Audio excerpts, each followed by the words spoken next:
Dekat sana boleh buat 1,000 dalam 3 hari. Kau 4 hari boleh buat 1,000. Maksudnya kat Malaysia ni still ada peluang lah nak buat benda tu.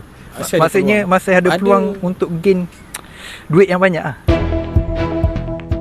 So daripada job yang kau buat ni kan, commission job lah kita panggil. Apa job yang paling besar kau ambil?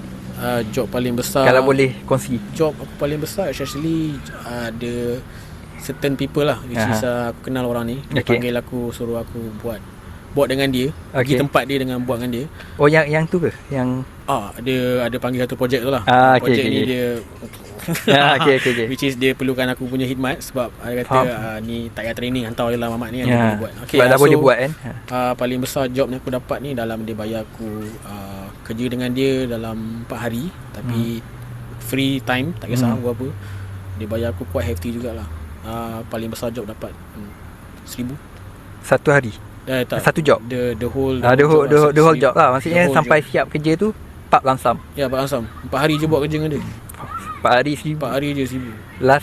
First episode member aku kerja kat Australia.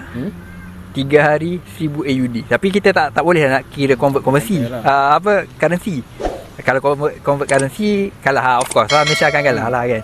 Tapi dia dekat sana boleh buat 1,000 dalam 3 hari. Kau 4 hari boleh buat 1,000. Maksudnya kat Malaysia ni still ada peluang lah nak buat benda tu.